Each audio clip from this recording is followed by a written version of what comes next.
Venture is about life in Detroit and Michigan. And Cliff Woodard's from 7 to 9 p.m. So this is it, y'all. We are the only talk radio station for African Americans in this market. 910 AM Superstation, the only African American talk radio station in town. Great news. 910 AM Superstation is growing, and you can watch as well as listen anywhere you go. The 910 AM Superstation app is now supported on iPhone, iPad, Android phone, Android tablet, Amazon Kindle Fire, Windows Phone, Apple TV, and Roku. 910 AM Superstation, the voice of Detroit.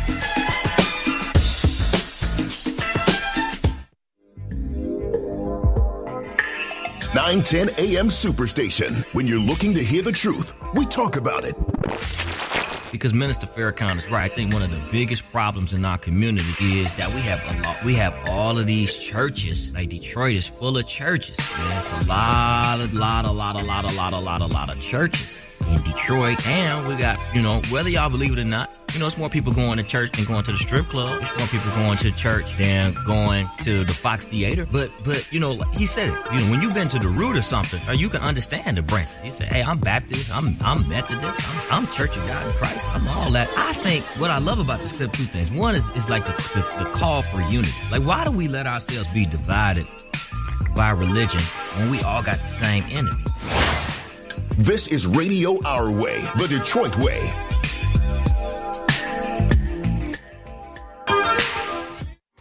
.910 AM is everywhere you need us to be. Literally. Mackinac, let me check. Yup, we're there. Don't believe me? Just listen.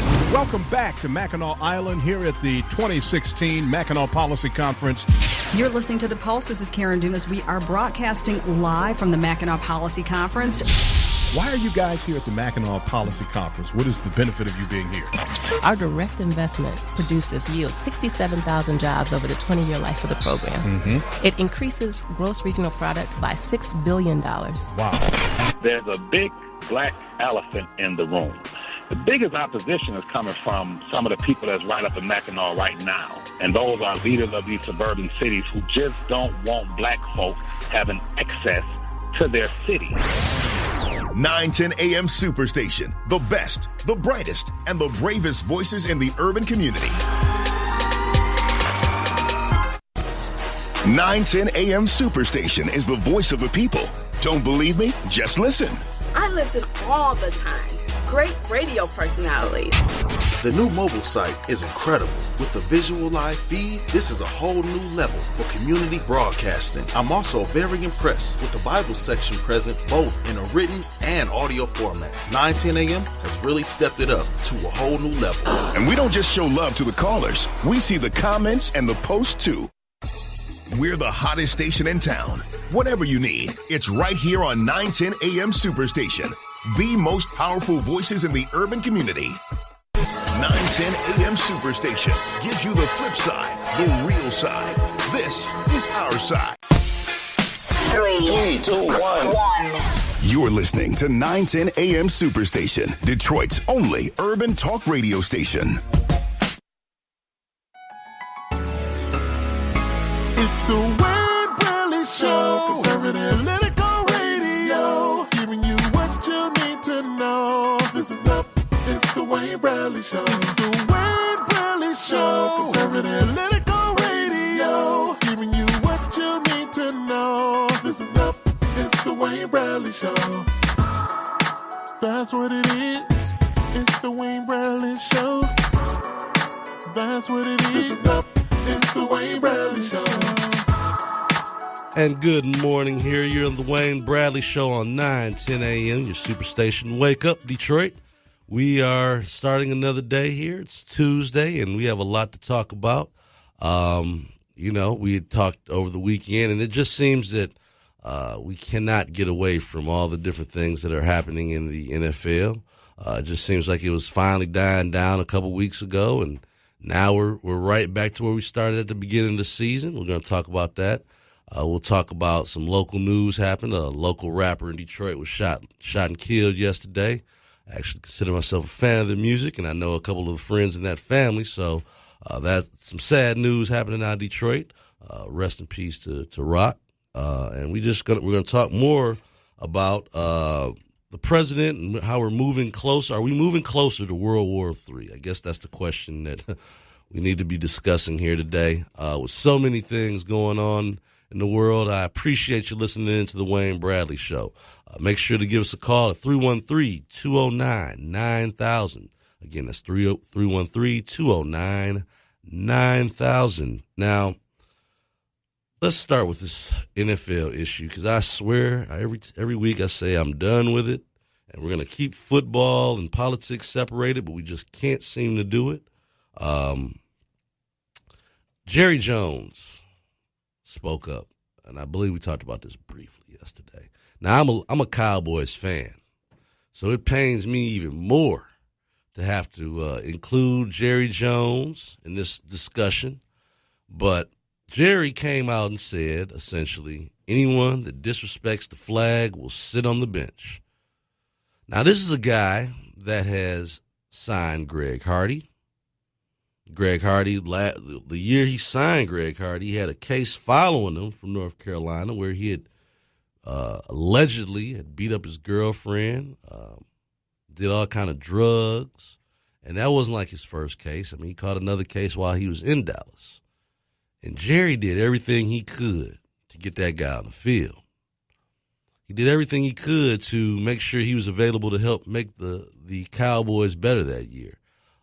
And he was somewhat effective, but he only played 1 year. But to see Jerry, who, again, I'm a big Cowboys fan. You know, I know that's a problem here in Detroit, but I always ask Lions fans always say, how you going to be a Cowboys fan in Detroit? And I say, well, how can you be a Lions fan? In my lifetime, they never won a playoff game, but that's neither here nor there. But Jerry said that anyone that doesn't disrespects our flag, and that's something else that I get more frustrated with every time I hear someone say that, our flag, as if Colin Kaepernick or these NFL players aren't Americans themselves. But Jerry made a statement that he was going to bench anyone. Now, again, knowing the Cowboys' history, going back even to Michael Irvin and a host of players on the Dallas Cowboys that have gotten in trouble, brought a negative to the star, if per se, brought some negative attention to the franchise, the most valuable franchise in North America, and so I have a problem with what I consider hypocrisy. It's not consistent. I respect consistency. I might not always like what that consistent person says, but I respect consistency. And so that puts a lot of the Dallas Cowboy players in a bad situation. There might be most of the players were standing anyway at this point, but there might be some players of conviction that feel like they want to take a stand. And now you have an owner telling you that he's going to take away the game you love if you made this protest. Now, there are a lot of reasons probably why Jerry Jones came to that conclusion. I personally believed he never wanted to take a knee and get involved in this in the first place. When Donald Trump decided to call the players SOBs, that made the NFL have to unify to protect the league. I kept telling people that last week, and other people noticed it too, that when these owners came out and took a knee with the players, and when Jerry Jones spoke up, it wasn't because they cared about the issue of their community, of these players and their communities and who they represent. It was because Donald Trump had made an attack on the NFL shield. And the NFL shield is more important to these owners than anything else. That's their investment. That's their baby. And they want to make sure no one, and that includes Donald Trump, who wanted to be an NFL owner at one time, which I always felt like that this was all part of his never forgiving his enemies and going forward and just making an attack without any. I didn't think it was that big a deal to him that these players, whether they stood or not. I think that he's not a big fan of the NFL for whatever reasons it is. He's not a big fan of the NFL, and so we bought into that. And it appears that Jerry Jones bought into it. Now, And now, like I said, this problem just keeps on trickling out and affecting different people. It is now trickled down and affected Jemele Hill, Detroit's very own, a fellow Mumford Mustang and fellow Michigan State Spartan. So when I see these things happen, I'm like, wow, it's affecting people that I know. It's affecting people that and I'll say this. Jemele Hill got lucky the first time around when she made those tweets about Donald Trump and white supremacy that ESPN didn't take action against her then, because I believe that had been someone else. They might have fired her then. And so what she did was after after Jerry Jones made his statement, she comes back out and demands corporate sponsors to boycott the Dallas Cowboys. Now, these corporate sponsors that she talked about are Bank of America, AT&T, who the Dallas Cowboys field is officially sponsored by. She went for the money, and that's where ESPN, I think, said, okay, now wait a minute. We have the NFL is the bloodline of ESPN. That's why they can stay running right now. The NFL and the package they have in terms of Monday night games and the marketing dollars and advertising, that comes from the NFL. And so when you have an employee, and that's the way Disney looks at it. She's an employee of the corporation. Her platform, as big as it is because of who she works for. It's because of ESPN. It's because she's on TV every day. She's on Sports Center. She has a 6 o'clock show. And so they made a business decision, which, again, they suspended her for 2 weeks, which I still think shows a lot of patience and a lot of understanding, I suppose, from ESPN on how they're dealing with this because, again, I think if this was a man or if this was someone that wasn't as popular, so they probably would have let her go already. And so what I'm trying to tell folks is that there's got to be a better way to discuss these issues without, one, endangering your job. I think that just like the police officer last week who made the statement she made, America, there is a thing as free speech. You are allowed to have an opinion, but when it interferes directly with business, then business decisions can be made. A couple of weeks ago, that there was a situation where a couple of grassroots organizers wanted me to step down from my job because I didn't agree with Confederate monuments, which I thought, again, was part of the reason Republicans were in place. We took out the Confederacy, but there were some people that were somewhat offended by that. But you know what? They weren't like donors. They weren't corporations. It changes. It changes when you make it a business decision. And I support Jemele and her, right to free speech. But when you start messing with the money, when you start going after the advertisers, the same people that are paying your company's going to look at that a little differently than saying just have an opinion that might not be popular with certain people, because the reality is that Jemele's opinion is popular with a large group of viewers. And what we need to be having this discussion. And obviously, I think that President Trump successfully changed the issue from it being about police brutality to more now about him telling players to stand, and the players for a week stood up against them.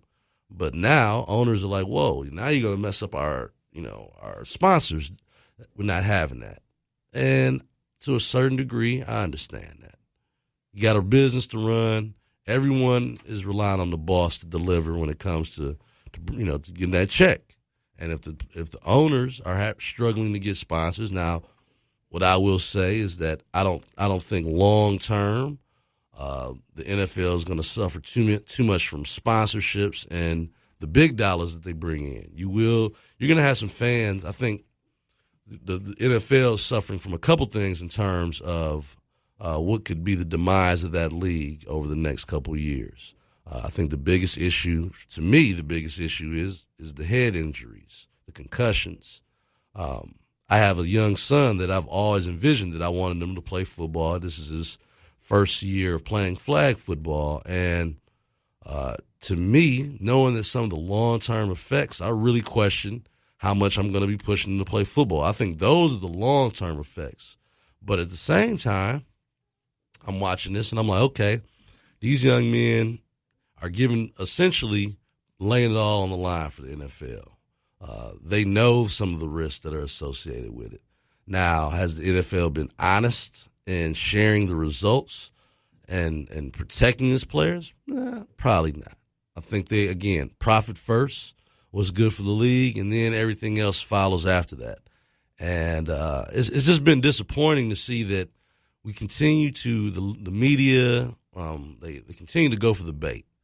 I tell people every time that Donald Trump makes some kind of big, noise about something that really does not affect national security, does not affect the safety of America, then pay attention to what else is going on, because to me it could be, whether it's a distraction or just the media. The media loves to pick with him, and I think he loves to dangle stuff in front of them to get them all worked up. And while they're mad about something he might have said or something he might have tweeted out, he's pushing legislation through. He's trying to get, regulations taken care of, get them wiped off the books that have been getting in the way. And instead of the news maybe complaining and covering that, they're talking about football. The thing that, again, I thought a couple weeks ago, and a lot of supporters of his who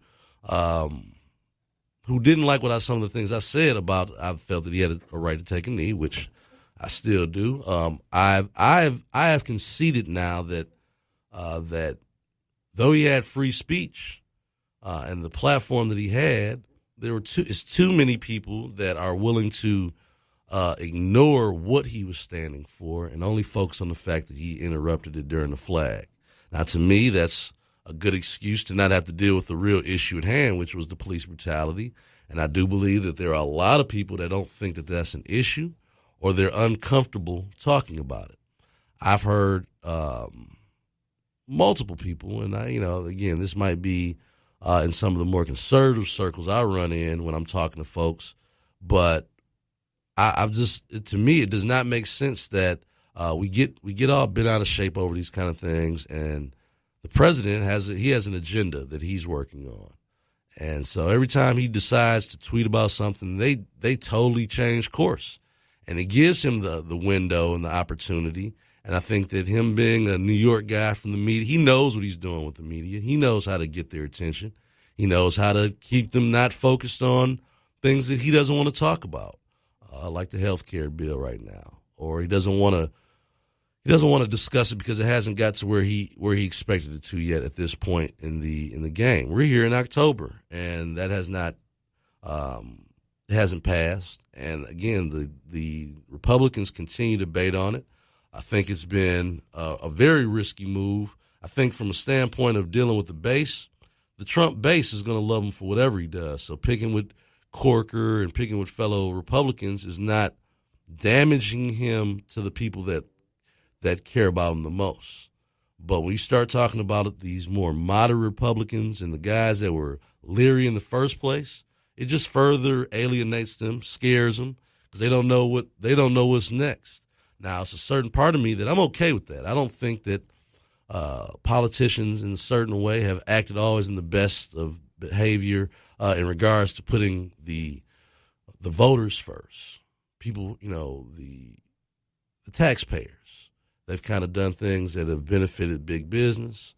And so Trump has always said he was going to put the people first. And I think that in his intentions and in his heart, he definitely wants to do that. But again, there's always the politics involved. But Donald Trump does not let anybody feel comfortable or relaxed. I think that is something I can appreciate. And I'm sure a lot of his supporters can appreciate the fact that he is unpredictable in a sense that you can't just pin him down, and he's not going to just do what people expect him to do just for the sake of doing it. He's going to stand on his principles, and I do respect that. I just think that in this situation with the NFL, it's not uniting people, and I think that's the main reason why I wanted to kind of move away from it. It's not uniting people, and we're not even talking about the real issue anymore. It totally takes away from it when we sit around and say, well, I had a guy say, well, why are we getting so worked up about police brutality when black-on-black crime is a more pressing issue? And I said, well, we don't ignore injustice. I understand. I mean, there's no question about it. Like I said, just yesterday I'm watching the news. There was plenty of young African-American men that died in the city of Detroit, died in Chicago, and yet we're not doing Black Lives Matter rallies and all that. And I think that's where some folks have gotten frustrated, but you don't ignore injustice. You don't ignore it. You don't say, well, it's only a small percentage. One is too many. And that's why I made the statement before about, well, that sounds pretty crazy because you have a problem with the fact that he was bringing awareness to an issue, whether it's an issue you want to deal with or not. It's an issue, a legitimate issue. And so I pointed out, I said that, well, the NFL, the month of October, you'll notice these guys are all wearing pink cleats, pink towels, pink gloves. And why do they do it? It's to bring awareness to an issue. And I've seen a lot of my well, they're not doing it in the way that makes it's disrespectful for the flag. And they're comfortable with that because they'll say, well, everyone's had someone that's been affected by cancer, Wayne. It's not such a dividing issue. And I said, civil rights and people being innocently killed by the police should not be a dividing issue either. You can be pro-police without being pro, getting killed, anti-civil rights in terms of these are the basics of civil rights and freedom of speech. And to watch how people are willing to turn a blind eye to that has been very frustrating. And I think that overall, the Republican Party has always been on the side of civil rights. A lot of people laugh when I say that now because it just seems so far removed. But, even all the way up to affirmative action, there were Republicans that were there crafting those bills and were always on the right side of the civil rights issue. It goes all the way to slavery, of course. But there has got to be, to me, an issue where we look at it and say, okay, are we getting anywhere at this point discussing this? And that's kind of like where I've been on it. I don't know about how you feel about that, Detroit. Give me a call, 313-209-9000. Does this affect how you feel about the Cowboys? I tell you, I'm getting pretty close to, I've been a Cowboys fan since I was, a little guy, Tony Dorsett in the 80s.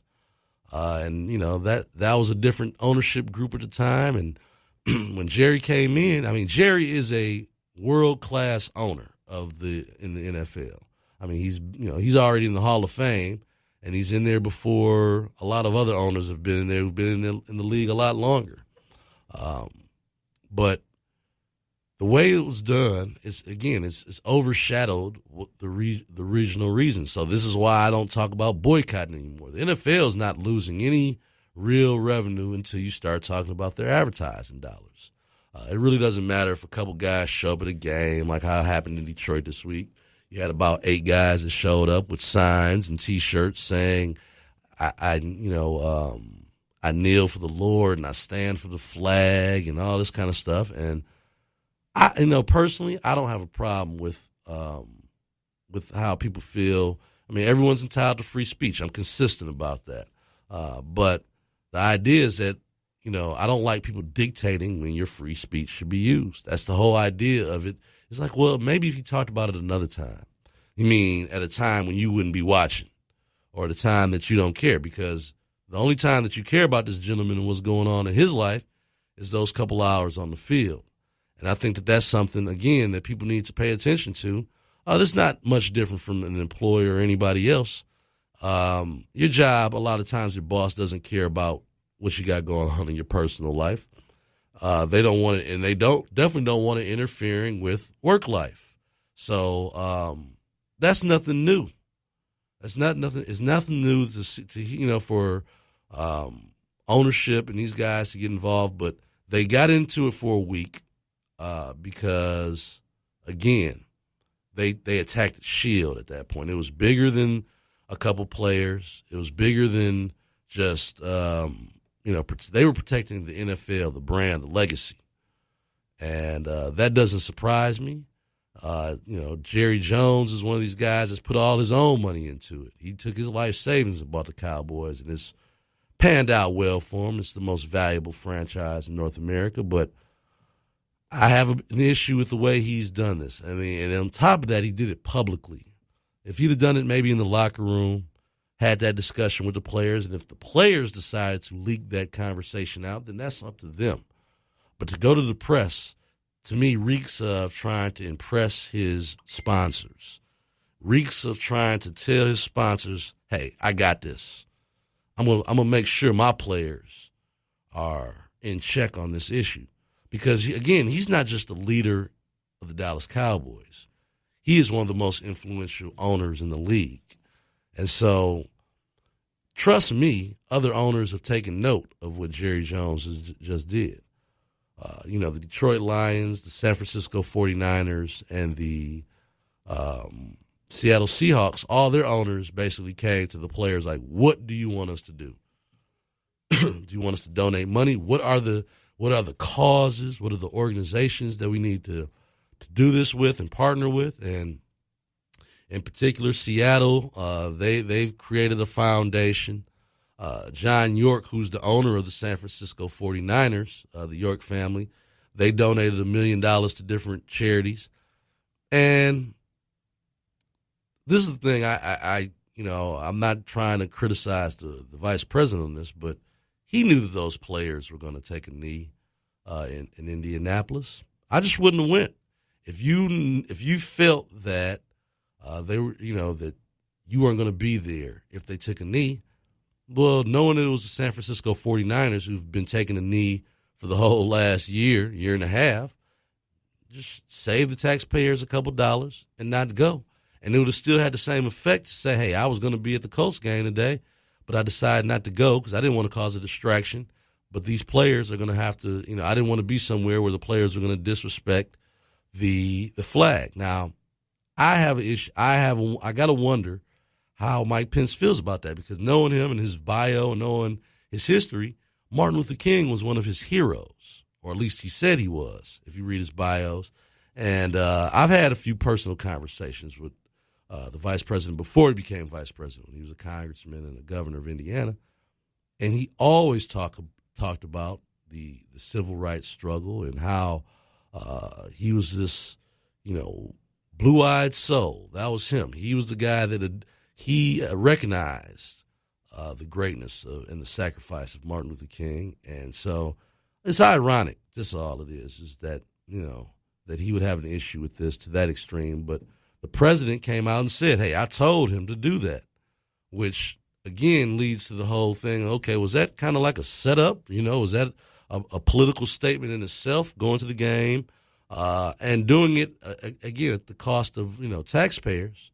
And to me, that's where it becomes a slippery slope a little bit more, because I just think that for the same effect, him not going and, Peyton Manning was being celebrated, and I haven't heard anything about that, over the, since that happened, is that we are not, the Indianapolis Colts weren't talking about Peyton Manning. They were talking about the vice president leaving, which, again, is unfortunate. And I wonder how Peyton Manning feels about that. He's been rumored to be a possible U.S. Senator candidate down the road in Tennessee. And he has said right now he's not getting involved in politics. But I'll tell you, I have always enjoyed, maybe that's because my favorite Republican was a quarterback from the NFL that understood and knew he had the people that didn't look like him, that weren't from his background, had a certain set of issues and concerns that Jack Kemp wasn't afraid to tackle. And I think that's, again, where I stand with a guy like Kemp, is that you can't be afraid to tackle these issues. Does it make you feel uncomfortable? It shouldn't. But, let's get past that and let's really hammer out some of these issues, at least so we have a common understanding with each other. I don't think that you're going to get everyone to agree with each other on these issues. I think, in particular, because of the divisiveness that it's taken on, and that could be from political sides jumping in. A lot of my Republican brethren are not comfortable with Black Lives Matters in these groups because they've been supposedly funded by George Soros, which could change the whole operation of it being just a community organization to something that's politically organizing, and maybe down the road are a threat to Republicans. I think that the issue that they've been covering were important issues. And we'll be back. We're gonna go to the break. I want to hear from some people on this on the other half of the break. 313-209-9000. You're listening to the Wayne Bradley Show on 910 AM. It's the Wayne Bradley Show, conservative political radio, giving you what you need to know. Listen up, it's the Wayne Bradley Show. It's the Wayne Bradley Show, conservative political radio, giving you what you need to know. Listen up. Great news. 910 AM Superstation is growing, and you can watch as well as listen anywhere you go. The 910 AM Superstation app is now supported on iPhone, iPad, Android phone, Android tablet, Amazon Kindle Fire, Windows Phone, Apple TV, and Roku. 910 AM Superstation, the voice of Detroit.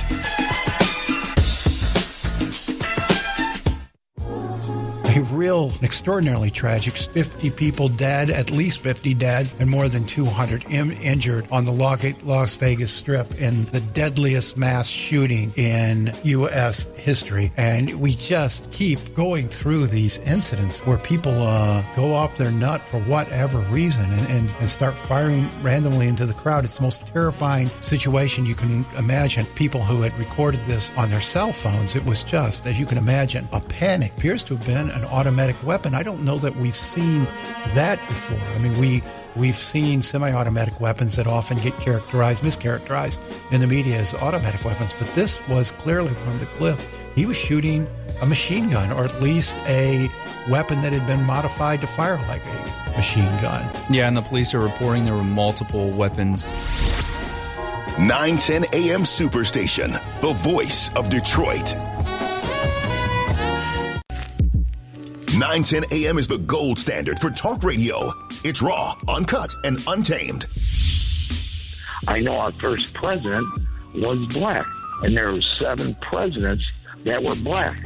Well, why don't we know about this? Well, that's a good question, because I always thought just that you'll... Well, that's a question that we should be talking about. Please, let me just say one thing. I always thought that we had something called the Articles of Confederacy, which were adopted in 1787. And then after You're reading out Google right now. I'm doing what? You don't know this. You're reading something. Read. I don't read anything. I'm talking to you straight out. Do you have eyes that can see into the studio? Are you looking at me over here, sir? If you can take a look on the internet. I can tell. If you see me on the internet, you see I'm not reading anything. I know human nature. Now, let me tell you something. And I don't. Let me just tell you something, sir. Thank you so much, sir. We have to get on. We have 3 other people on the line, so we're going to have to end this right now. 910 AM Superstation, the voice of Detroit. If you want to hear the voices of Detroit, look no further than 910 AM Superstation. Well, do you think if women knew how to care for their hair in a better way and could appreciate their own hair, that maybe they wouldn't rely so much on wigs and weaves? Most people get a wig or a weave to kind of camouflage. A lot of women wearing weaves because they want to just change up. What we're saying is that whether you're wearing your natural hair, whether you're wearing relaxed hair, whether you're wearing any type of hair extension, weave, the healthiness of your own hair is most important. So are there public tax dollars that are going to be used to develop this land, or is this a private development? There will be some application for public dollars. Brownfield redevelopment is part of it. They will also ask for TIF funding from the City Council. 910 AM Superstation, the voice of Detroit. 910 AM Superstation is the voice of the people. Don't believe me? Just listen. I listen all the time. Great radio personalities. The new mobile site is incredible. With the visual live feed, this is a whole new level for community broadcasting. I'm also very impressed with the Bible section present both in a written and audio format. 910 AM has really stepped it up to a whole new level. Tune in, call in, and don't forget to find us on social media. It's the Wayne Bradley Show. Conservative Political Radio. Giving you what you need to know. Listen up, it's the Wayne Bradley Show. It's the Wayne Bradley Show. Conservative Political Radio. Giving you what you need to know. Listen up, it's the Wayne Bradley Show. That's what it is. It's the Wayne Bradley Show. That's what it is. Listen up, it's the Wayne Bradley Show.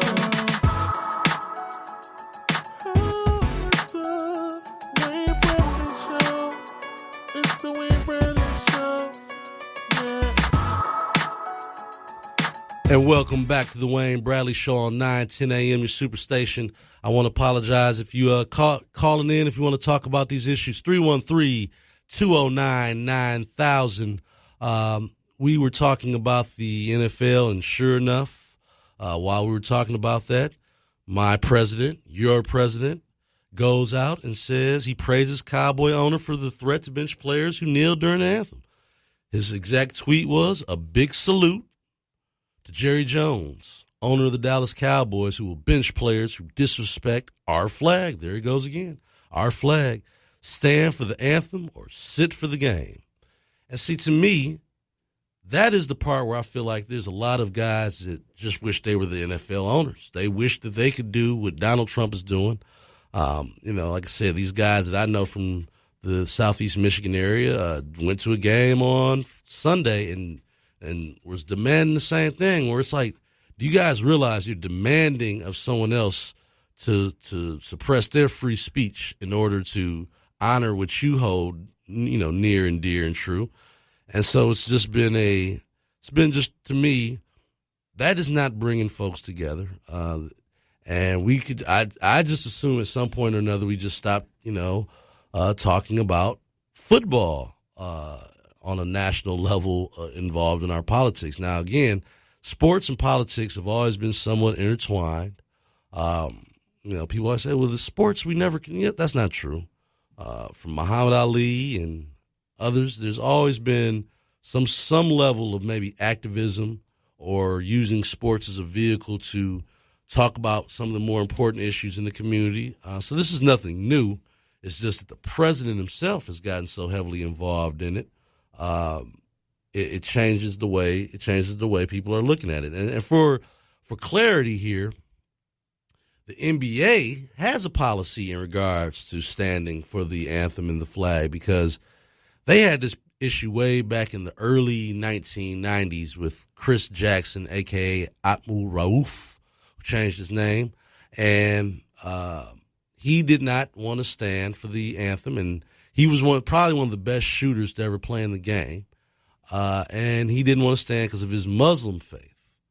And that became a big issue. Eventually they compromised where he was able to stand but put his head down, or whatever the scenario was. But after that, the NBA made a policy that said, hey, you're required to stand up for the anthem. And so that, to me, if it's part of your collective bargaining agreement, it's part of the then you have to kind of go along with it. The NFL, on the other hand, does not have that policy.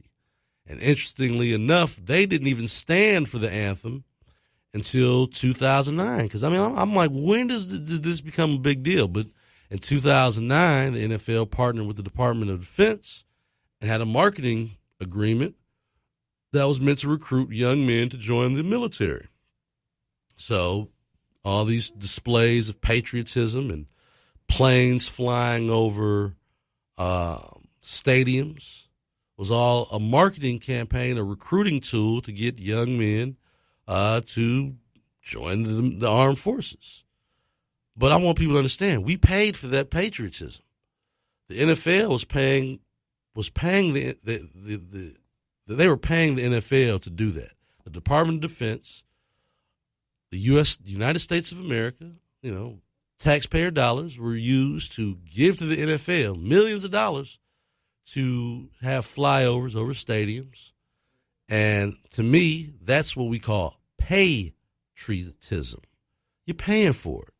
And so, to me, it just seems like it might even be better ways to spend those dollars than to do it at a football game when people are grabbing beers and grabbing their snacks. And so, to me, it's not genuine that this has become an issue. I think the TV, the TV and the media has done themselves a disservice because, again, they rely on these tax dollars from these advertisers to stay afloat. Maybe they shouldn't have put the cameras on these guys while they're doing it, which would have effectively hurt their cause and their platform to trying to make more people aware. Or maybe they should go to a commercial break when it's time for the anthem and let whatever happens in the stadium happen in the stadium. But because how the issue has been promoted, that's become part of the game now. Who's going to stand, who's not. And I just think that, again, that does not help bring awareness to the issue anymore. It becomes a NFL versus Donald Trump thing or a players versus Donald Trump thing. And I just think that no one's going to win that scenario. Jemele Hill, she's suspended for 2 weeks because, again, it's an emotional issue. I feel strongly to a certain degree, but I also, at this point, recognize that this is a better way to have this discussion because a lot of people aren't willing to even have the discussion because they're so thrown off, so offended, so outraged about the fact that they're doing it during the flag. And that is a disrespect, a slap in the face to veterans and all the people that died for that flag. When in reality, the people that died for that flag died so that people in America could have the freedom that they want. And black soldiers have died for our flag. And there's plenty of veterans that have come out in support of, and they say, like, look, I don't even agree with Colin Kaepernick is saying. I don't believe in what he's saying at all. And that's what I've heard military guys say. Like, I think that he's cherry picking the issue, which, again, that's, to me, that's a bigger problem in itself. But they're like, hey, he's cherry picking the issue or he's trying to bring awareness to himself, but he has the right to do so. And I think all of this would have been not an issue had Colin Kaepernick had been signed at the beginning of the season and he had just been given an opportunity to compete. Now, there's two sides to that. I believe that there are, right now, as a football fan, 4 or 5 teams that need a quarterback, and no one's picking him up. So that was a decision the NFL made. And I guess, to me, that was where a lot of African Americans decided they weren't going to, support the NFL. And it didn't get the kind of attention or it wasn't drawing the media scrutiny that now we have with these patriots and whatnot that are boycotting. And really that comes down to what our president, he reignited a story that I thought was kind of just going away. And so when the vice president goes to his hometown and does the same thing, it just continues to reignite the issue. And I'm hoping at some point, maybe it's Mike Pence, maybe it's the president, maybe they invite some of these players from the NFL to sit down and talk with him. Not Ray Lewis. Ray Lewis has already had his chance to talk with President Trump, and we've heard where he stands on the issue. So Ray Lewis, he's one of those guys that he's already said how he feels about the situation. But I think, to me, that would be a uniting moment if the president said, hey, you know what? There seems to be some confusion here because I took this as an issue of patriotism. You guys clearly don't see that. Let's have a discussion about it and go from there. If you're willing to talk to Chuck and Nancy, you should be willing to talk to a couple of NFL players who have the potential to not only be potential Republicans and a voice for to people to say, hey, Donald Trump was a guy that was willing to sit down with us and have these discussions, which to me is a win-win. That is how we should be approaching this. I don't want to argue with anybody anymore about it. I want to talk about it, and I want to talk about other issues that are affecting our community, and move forward. And I think that as long as we keep going back and forth on just literally the flag issue, we'll never get to the issues that are, that cause these people to take a stand in the first place.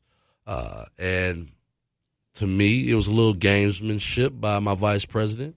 He knew that those San Francisco 49ers, the one team that everyone knew that was going to take that stand, he knew what was going on, and he kind of played it for the political gamesmanship of it. I understand that, but it cost a lot for that kind of political gamesmanship. Whenever a vice president or a president travels to town, there's a logistical trail of things you have to do that cost a lot of money. And so, I think that those are the things that we're going to have to focus a little bit more on.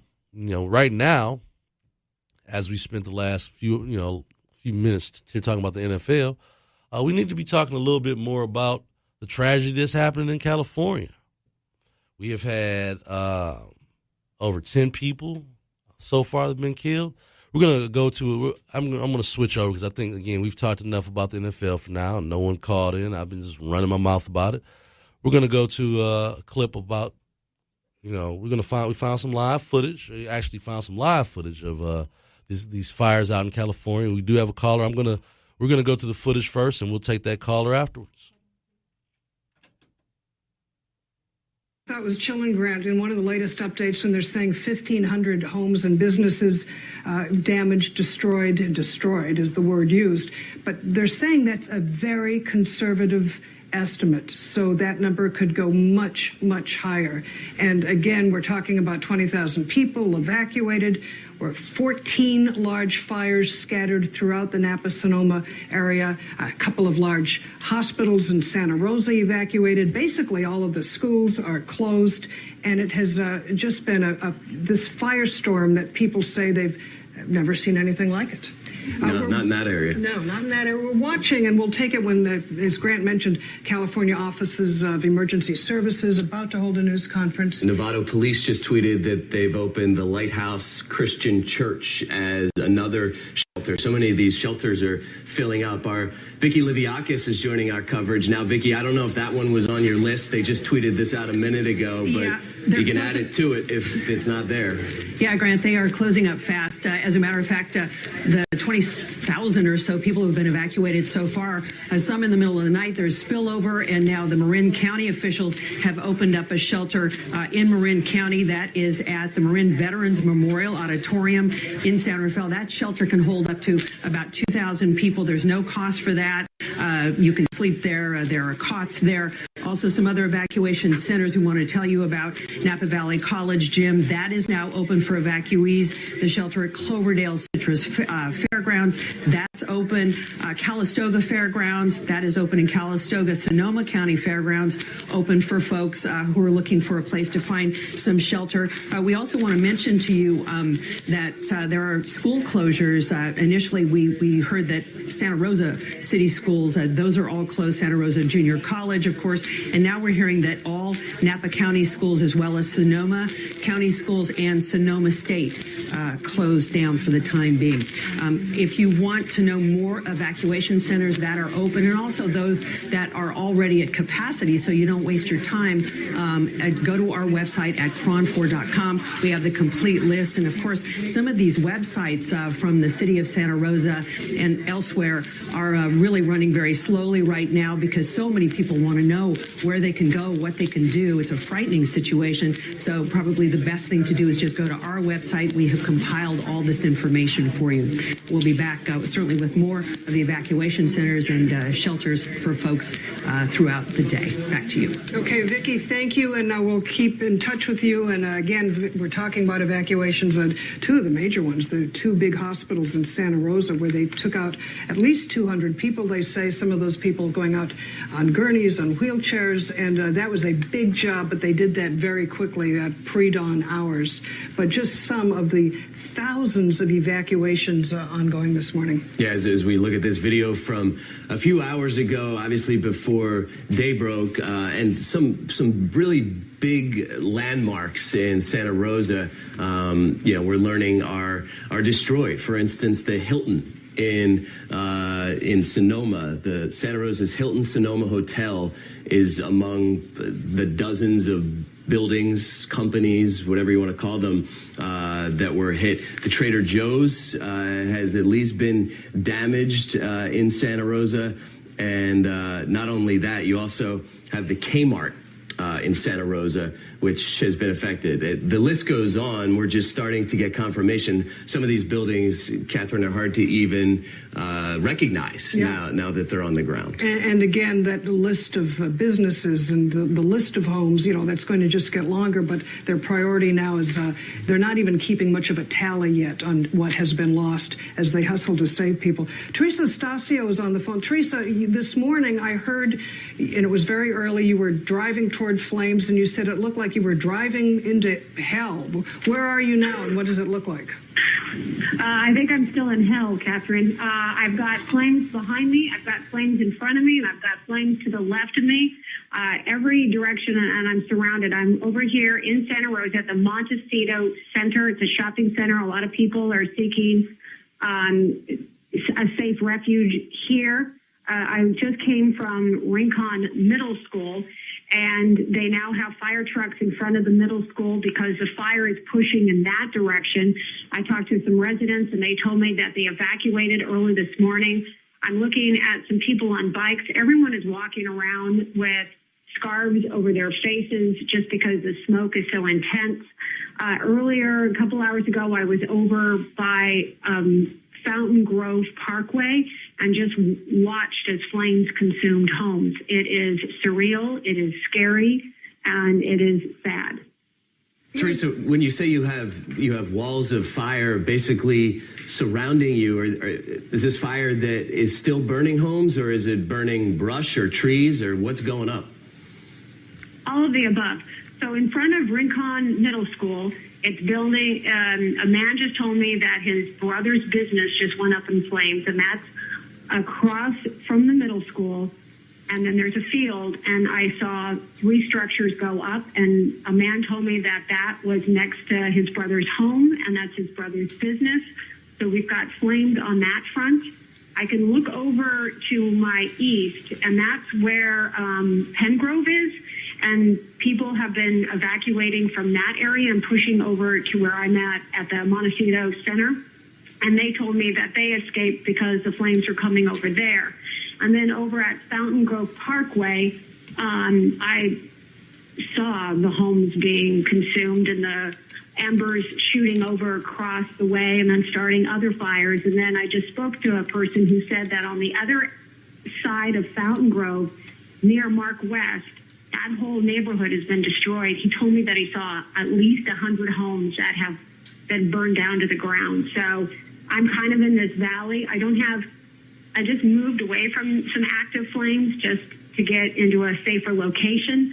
But it really is unbelievable out here. Yeah, Teresa, watching you this morning, watching Will Tran, that thought occurred to me. Are you safe? Because you and other crews too, very close to the flames. I mean, they were around you at times. The Fountain Grove Parkway area, that concerned me. So I got some video and then backed away. I mean, Will Tran, myself, we've done this many times. We're certainly not going to put our lives at risk, and we all have families to go, back to. So it's important, and we always try and strike that balance between professional and personal and making sure that we're doing both. So it's a tricky balance at times, but we certainly want to do a good job and make sure that people are informed about what's going on and what's not going on. Like earlier, someone told me that Rincon Middle School had burned down. So I went to go check that out, and I tweeted out that that was not the case.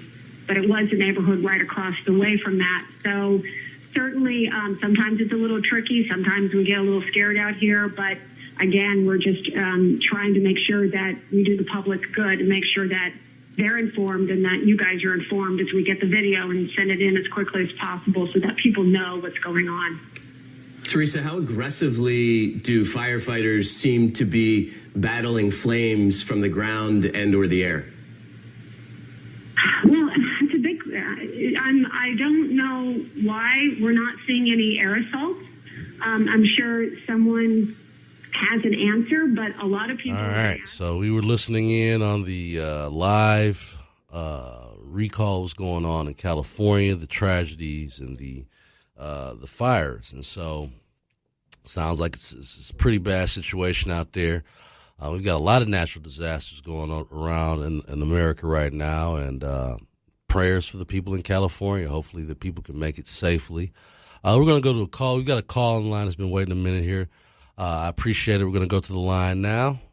Michael's on the line. Hey, Michael. Good morning, sir. So I caught you when you were talking about the flag again and Black Lives Matter and all of that. Mm-hmm. So here's the deal.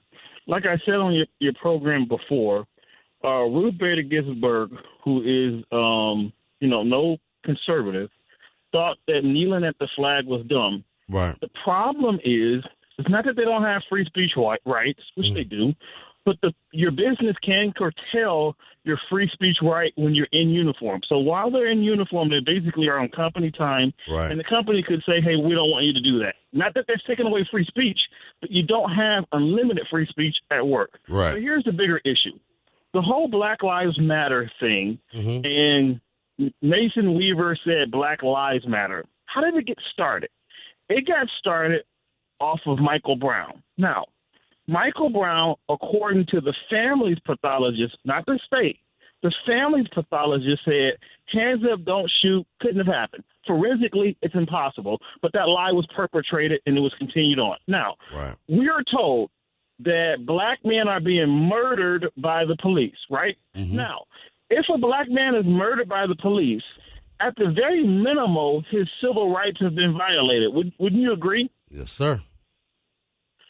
Then why did neither Eric Holder nor Loretta Lynch indict any officers on civil rights charges? So when someone say that a person was murdered, that's strong. And then when you have the attorney general not indict, then that means the people were not murdered. Now, does that mean it wasn't bad policy? Does it mean that some laws doesn't need to be changed? No, it does not mean that we shouldn't do that.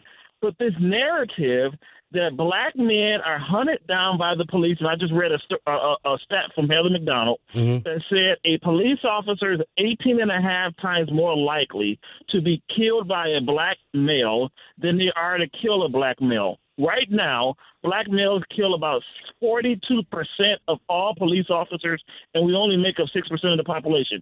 That's not to say that there are no races, and that's not to say that there is no policies that need to be changed. But when we make it as if, though, black people are in danger for our lives when we come into contact with the police, that's simply not true. And if they would come out and say, look, when cops kill white people, they don't go to jail, they don't get charged. When they kill black people, they don't go to jail, they don't get charged. And if they say we have a problem in this country where cops can kill and not go to jail or be held accountable, then you would have more people join. But once they say this is the racism that this country has always been a part, you're going to have people of goodwill say, no, this is not the racism. This is a problem we need to solve, but you're not going to color me as a racist because the statistics are that you're 3.5 times more likely as a black person to be killed by a black officer. Where did you get that? Where did you get those stats from again? I'm just curious. I want to. Heather McDonald and the Washington Post. Heather McDonald and the Washington Post. Okay, fair enough.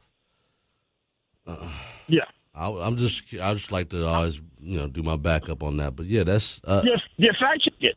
See, I don't want to come in here stupid either. So, like right. For example, the whole Philando Castile case. Mm-hmm. They say Philando Castile didn't do anything. I said, look, I don't want to look like a fool, so I made sure I listened to and watched that video. He had already handed the officer something that the officer had in his hand. He told the officer, I have a firearm on me. The officer said flippantly, I don't care. Just don't reach for it. He said, I have to. Don't effing reach for it, the cop said. He said, I have to. So, again, not saying Philando can still deserve to die, but according to how you're trained when you have a CCW, his hands should have been on the steering wheel at all times, and whatever command the officer gave him, he was supposed to obey.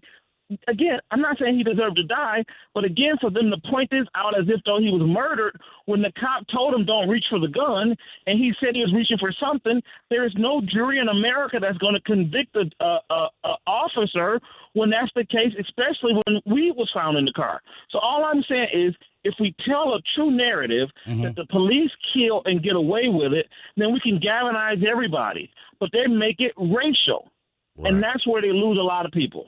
All right. And, Well, Michael, thank you for calling in for your perspective. I can already tell you that the lines are starting to heat up a little bit, and it'll probably be someone calling in after you with a differing opinion, but I do appreciate you calling in and giving your perspective. Thank you so much. Yes, sir. All right. We're gonna go to the break. We got a couple people that have called in, and when we come back from the break, we're gonna talk to them about these issues, and it sounds like it's going to get a little funky on the other side of the break. You're listening to The Wayne Bradley Show on 910 a.m., your superstation. Wayne Bradley Show, conservative lyrical radio, giving you what you need to know. Listen up, it's The Wayne Bradley Show. It's The Wayne Bradley Show. 910 a.m. Superstation, giving you exactly what you need by any means necessary. Thank you for calling 910 a.m. Superstation. What's your question or comment? Calling in 910 is great, but I think we need an actual forum with people of substance that want to stop what's going on. You mentioned something about Demond Grimes. My son just turned 16. Don't think for a minute. I don't think about that every minute of the day. The protest is fine. We got to get together, funding whatever to stop this. We don't even expect the people with the problem to be involved. We expect people to be there who got a pile of data and say, well, this is what's happening, and we need to do this and this. And then when it's time to go to the legislature, they don't have any support because they built it all themselves. So I think if we just start with defining the problem and allowing people to have their share in there, I think we'll go a long way at improving organizing and advocacy for the average person. 910 a.m. Superstation, the voice of Detroit. 910 a.m. Superstation gives you the flip side, the real side. This is our side. 3, 2, 1.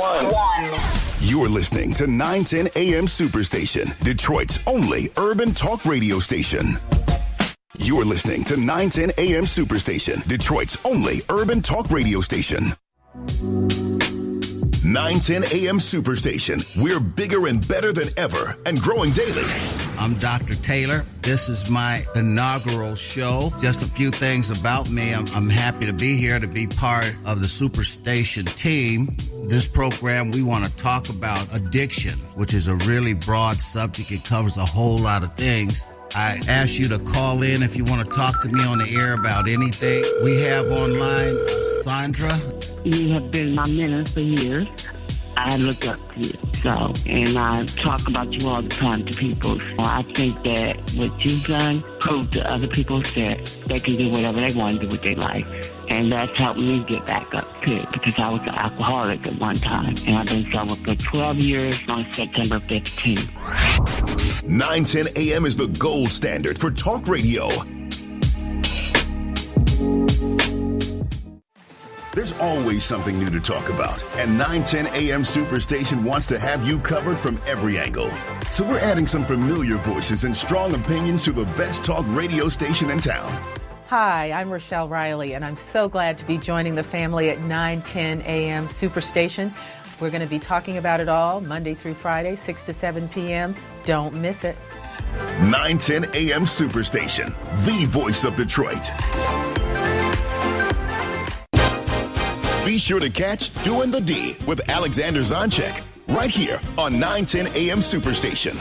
And you know what that means? Lots of cool stuff. If you love gospel and jazz and Motown cruises and holiday festival concerts in Monroe, we've got it all right here for you. I want to say thank you for all you do, all you give us. We, your fans, we just love you. And you know. I appreciate that, Phyllis. Thank you so much. It's uncomfortable to get compliments to do something that you love doing so much, but I appreciate it. The voice of Detroit, Sundays from 5 to 7 p.m. We're the hottest station in town.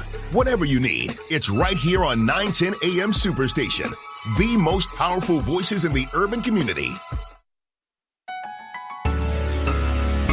It's the Wayne Bradley Show. Conservative Political Radio. Giving you what you need to know. Listen up, it's the Wayne Bradley Show. It's the Wayne Bradley Show. Conservative Political Radio. Giving you what you need to know. Listen up, it's the Wayne Bradley Show.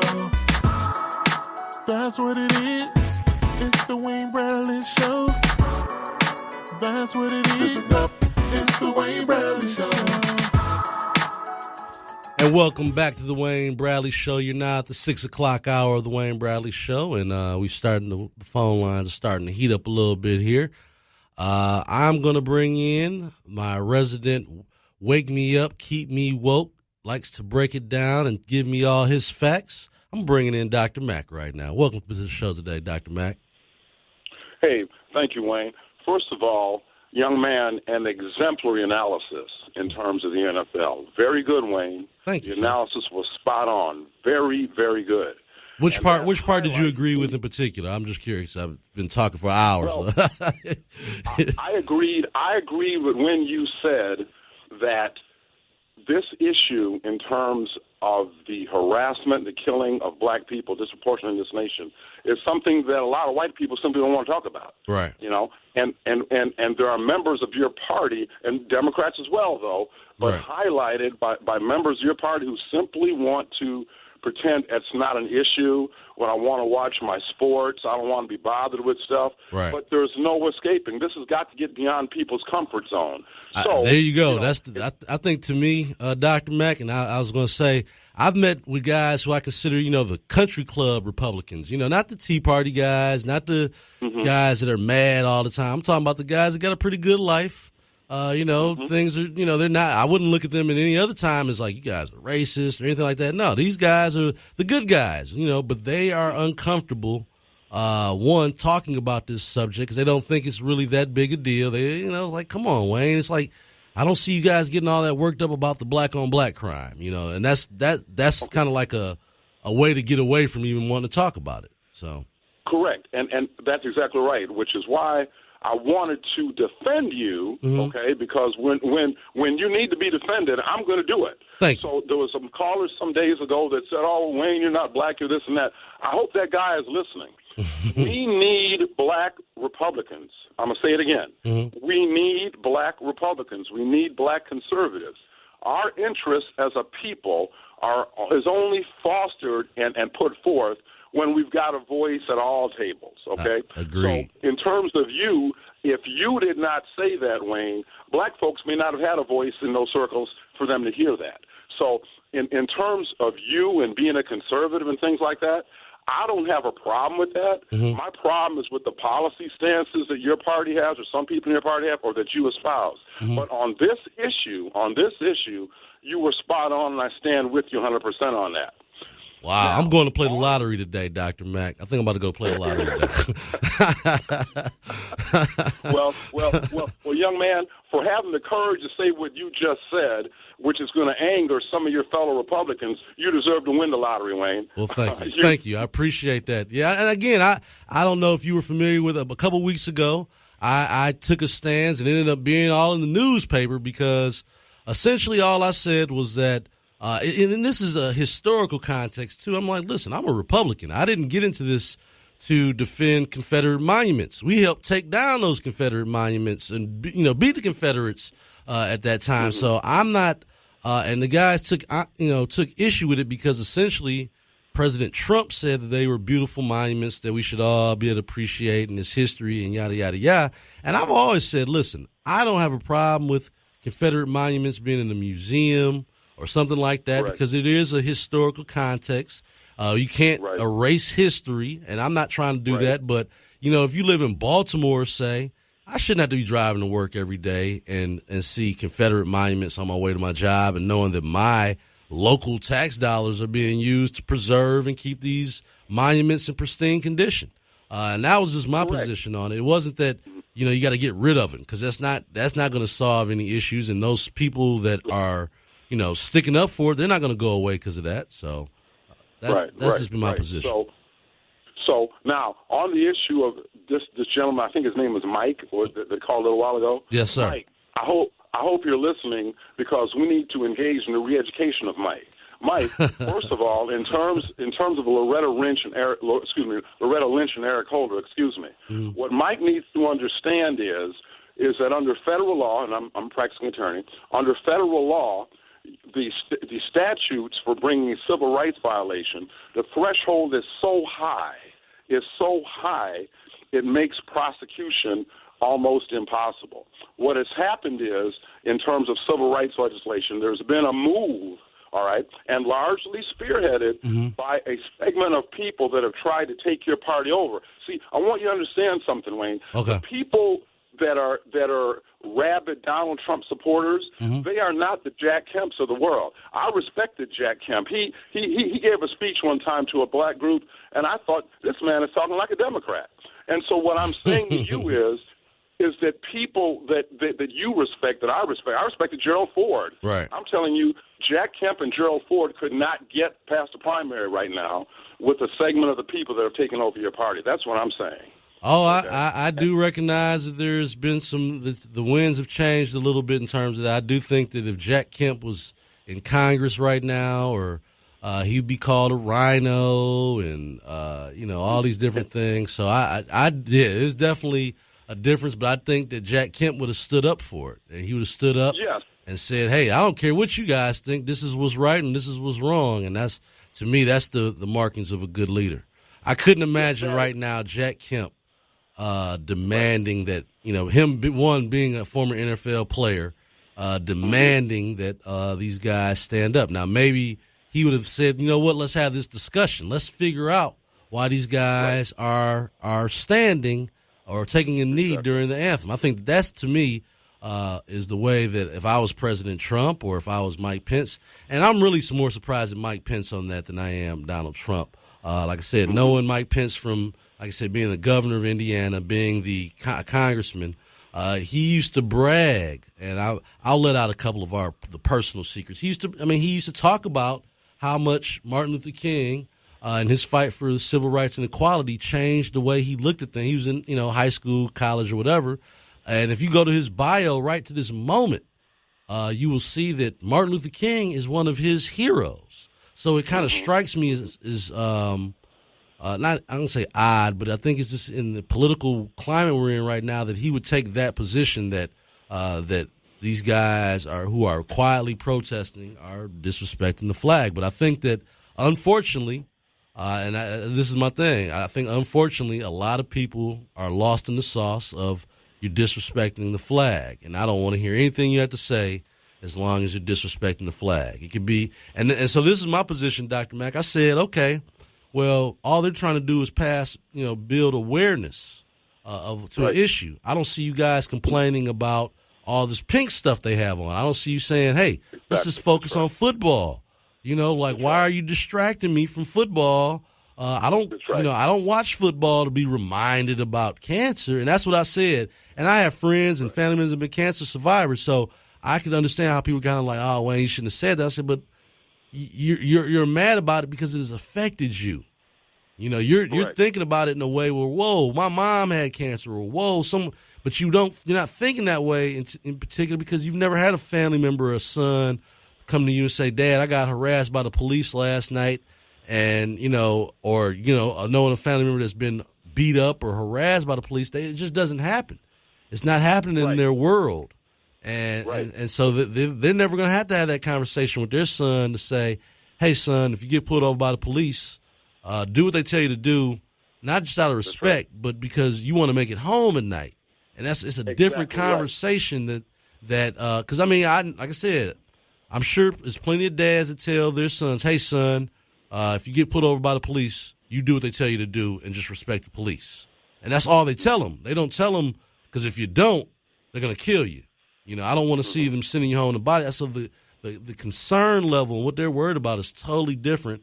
And again, that cancer does affect way more.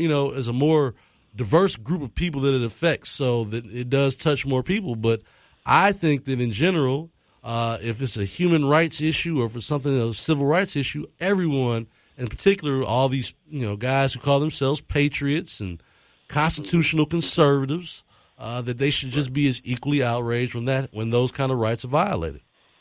Look, absolutely correct. And I want to address, I want to make room for other people to call, but in terms of some things that Michael said, in terms of the police and black people killing more police than anyone else, that interpretation is skewed. First of all, most black people live in large urban centers around the United States of America. Right. So anytime you've got a concentration of people, you're going to have more crime. Yep, you're going to have more police interaction, all right? And the fact that a lot of these localities, they don't have local residency laws, that means you've got primarily white officers coming from areas outside the city. Far outside the city, example, too.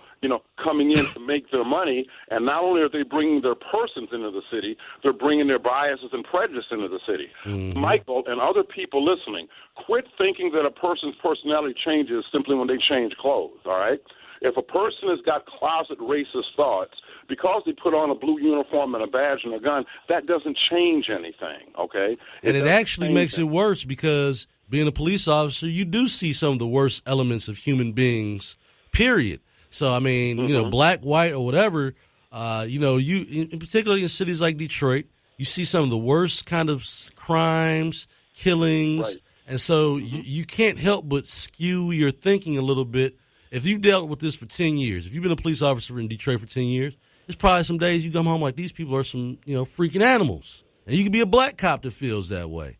But if you're not from that community, it compounds that issue. And that's to me, if you live in Howell, Michigan, let's just throw that out there as a place. If you're driving in 40 minutes every day, 50 minutes every day from Howell, Michigan to be a police officer in Detroit, you're not from that community, and you already, like you said, you might walk in, and everyone in Howell's not bad. I want to clear that up for any of my friends that might be listening in Howell, but you know that there's a difference in the way they look at African American, in particular young males, and the problems. I hear a lot of times now, the code word when they were talking about Richard Sherman, thug. They can't use all the same words they used to use, but he's just a thug. Now this guy's a Stanford graduate. I didn't know too many. I don't know too many thugs that are coming out of Stanford, but that's exactly right. But it's because again, that's how people discuss things now instead of really, I think, just having a good listening session. We all have our opinions before we walk in, and no one's willing to listen. Like I don't mind when you call in and kind of tell me, hey, this is what. And some of it I might agree with, but I don't mind. I think that's the whole thing is that you got to be willing to listen, or at least have the discussion. And I think that's what we need to do more of. So thank you, Dr. Mack, for calling in this morning. I really am. I think I'm going to play the lottery today because we actually agreed. This has been our best conversation yet. So thank you for absolutely. Thank you for calling in today, and you have a blessed day. All right. Same to you. All right. We're going to go to Tim, who's been waiting on the line. Tim, thanks for being so patient, and thank you for calling in to the Wayne Bradley Show today. Thank you for taking my call. Good morning. Good morning, sir. I was just going to respond to, I guess, Michael and that gentleman there. Okay. He mentioned that Helen McDonald. Mm-hmm. I think what Michael's getting that from is her book she wrote. Is it Heather? Is it Heather or Helen? Heather. I think it is Heather. Okay. It's called The War on Cops. The War on Cops. Interesting. And she is right down the middle here. She doesn't. I've seen her on the news also promoting her book. She didn't seem like she leaned left or right. She just looked at all the information gathered by the federal government, local governments, and things like that. It's become politicized. And we know what's going on. It's another way to divide us. The cops are racist. Right. If in the book it mentioned how many black people were shot in 2015 by police officers was around 127 or 130. 98% of them were legitimate shootings. Okay. In the same year, there were 300 or so white people shot. Now tell me, you would think that if white people are being shot, that would help the cause of these police that are just hunting people down. But you will never, ever hear on the national news or the drive-by media of a white person being shot by police. Why is that, Wayne? You said, why don't we ever hear about white people being? Well, because I think some of it is a media narrative that absolutely that, it is. That it's a lot sexier to sell that a black man was, in particular, and this is I have issue with this too, is that it's only really talked about when it's a white cop that shoots a black man. That's the one. Well, it used to be that. That's the biggest media story. Then it was, then it's the war on blue. After the book mentions, you're more likely to be a black man is more likely to be shot by a black or a Hispanic cop than they are a white cop. That's what it says in the book, and through her statistics. The gentleman you just had on, the lawyer, it would do him some good to read that book. Interesting. I mean, because the statistics are factual. They're from the government. She spent a lot of time researching all of this. And it's just, again, it's another way to divide us, Wayne. It drives me crazy. People fall for it all the time. Do we have racist cops? I'm not saying we don't, Wayne. We do. Let's all the time. Let's call it a spade a spade. There's definitely some racist cops, no question about it. No doubt, and they can be, at least the ones on YouTube. And I'm only seeing a small percent. But a lot of them can be real jerks, and they need to, when it comes to hiring, we can get into that too, Wayne. But, we don't pay them a lot. You're going to get what you pay for. That's a tough one to put out there. You say you get what you pay for, huh? You get what you pay for. Now, if you're paying them $100,000 start, I guarantee you'd get probably a lot better candidates for that job, don't you think? And maybe some of them wouldn't be so mad during the day and kicking some butt too, I guess. If that's exactly. But I love the police. I back them all the time. No question. And there are a lot of great cops on that YouTube too. The cool ones, the ones that know how to talk to people. Right. But when you're going in these situations and you don't know if you're coming home alive, people. It seems like they forget about that these people, every time they pull somebody over, it could be their life. Right. And they have to realize how if the cops ever were to, disembark and leave and say, we quit, this country would go to hell in a handbasket awfully quick. No, I totally agree. Well, I appreciate you being patient with me, waiting on the line and giving your input. Problem, buddy. Thanks again for calling in today. You have a good day. You too. Thanks. Bye. All right. We're going to bring in Al on the line. Al's been waiting. Thanks for calling in, Al. What's going on, Wayne? Hey, I'm not trying to front that guy, man, but he needs to take a look at the book called Nobody by Jemele Hill. Mm-hmm. I read a bunch of reviews about that book that he's talking about that lady McDonald. The war on cops. And you had one group of people, I want to say that Harvard, if it's Harvard or Yale, some people disputed her stats. Mm-hmm. My thing about Kim is Kim has never been black. Kim don't know what black people go through. Kim ain't never been pulled over. I want to ask Kim, does he know what it feels to be black?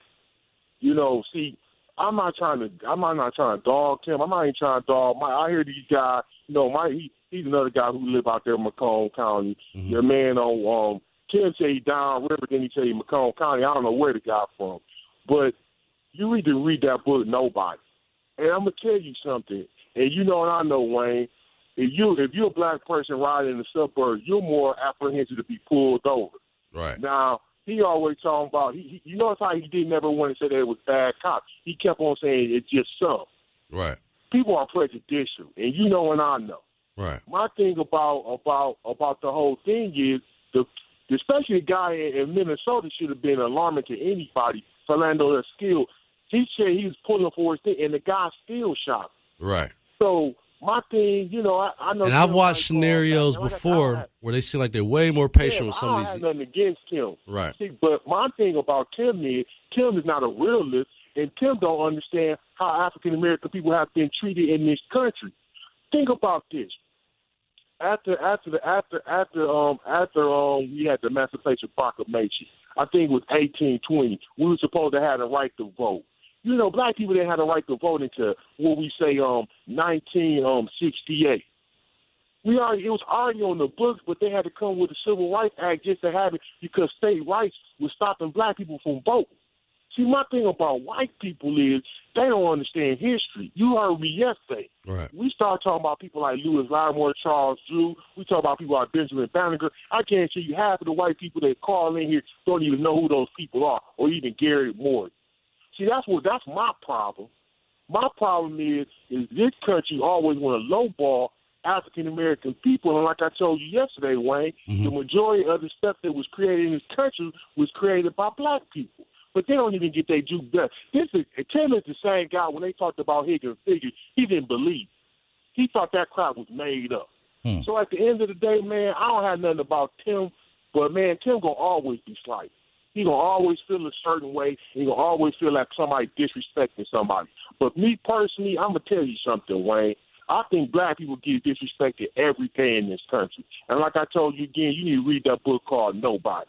When you start to see state-sanctioned murders against people. Let's take it a little bit further for a guy like Tim. Since Tim is a biblical guy. If you look at Jesus Christ, that was state-sanctioned murder when they killed him by Rome. That was a state-sanctioned murder by the state. So that's the same way when you look at a lot of these African-American people who getting shot by cops, man. And I'm going to tell you something. The guy, Michael, who called in, he called himself a brother. Sometimes I question that. And it's not an excuse, but when you start talking about facts, brothers try to push that stuff to the curb. And I'm going to be honest with you. I can't deal with that. I'm like Malcolm X. At the end, you remember what Malcolm X said? It's the ballad of the bullet when it comes to some of this stuff, man. And people may not like Malcolm, but one thing about Malcolm, he kept that crowd 100. No doubt. And I'm telling you, that book, man, she got a lot of open.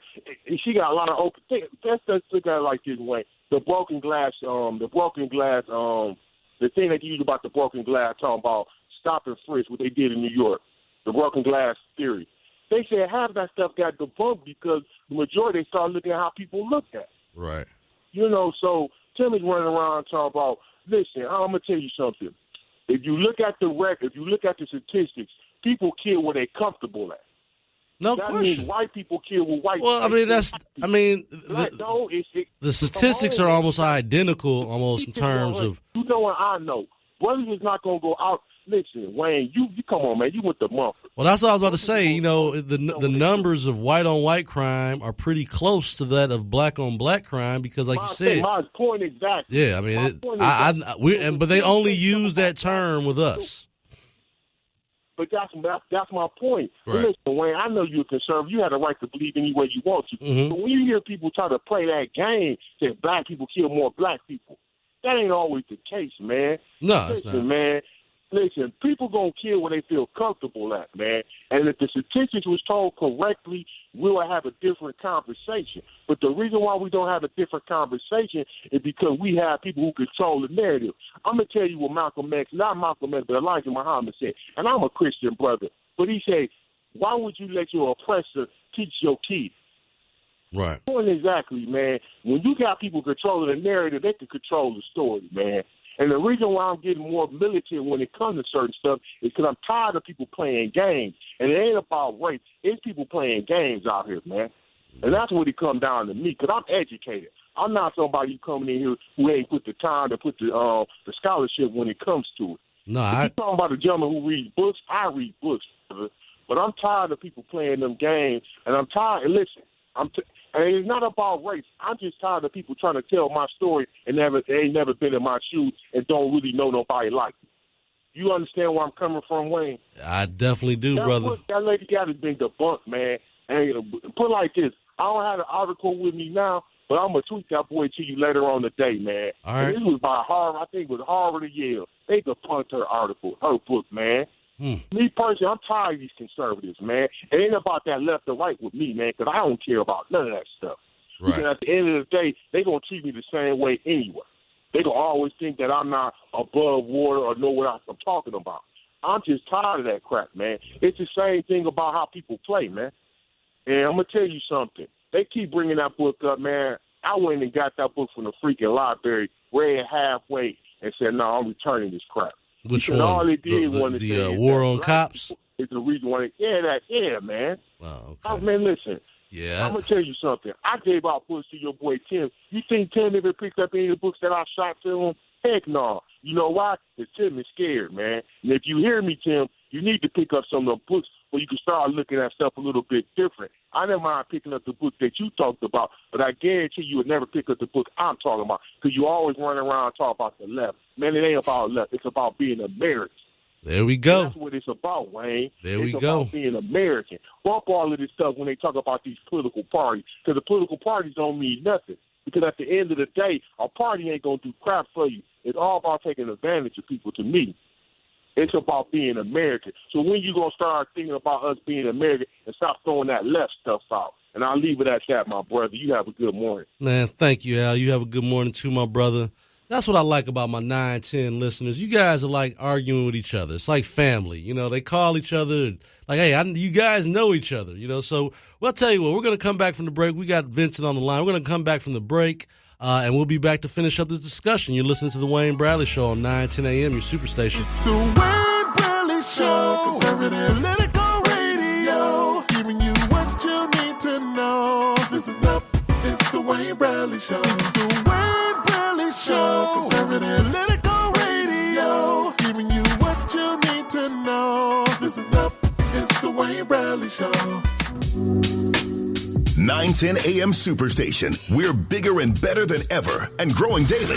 I'm Dr. Taylor. This is my inaugural show. Just a few things about me. I'm happy to be here to be part of the Superstation team.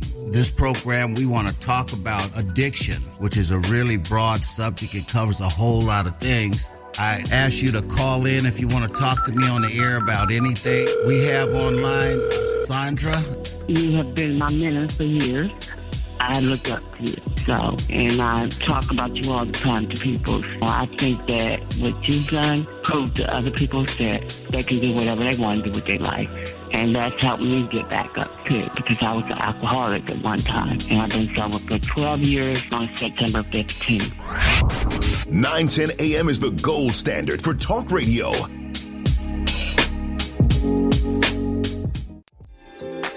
.910 AM Superstation has arrived, and we're here to stay. Everybody keeps saying, how can we prevent what happened in Vegas? I don't have any good answers. I don't know that we could have discovered who this guy is. He didn't have any telltale signs. He didn't have any political or religious bents that might have tipped us off. Apparently, he would have passed any background check he would have ever gone through. Didn't really have a criminal record. There was no indication of mental illness or anything prior to that. But I do give some credence to the idea that if he had not had access to the weapons he had access to, the damage would have been less than it was. We got the topics, the guests, the opinions, and the facts.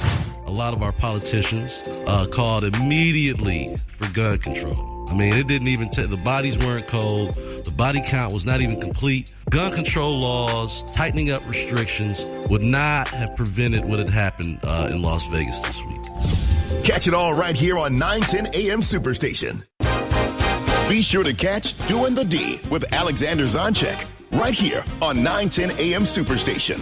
And you know what that means? Lots of cool stuff. If you love gospel and jazz and Motown cruises and holiday festival concerts in Monroe, we've got it all right here for you. I want to say thank you for all you do, all you give us. We, your fans, we just love you. And you know I appreciate that, Phyllis. Thank you so much. It's uncomfortable to get compliments to do something that you love doing so much, but I appreciate it. The voice of Detroit, Sundays from 5 to 7 p.m.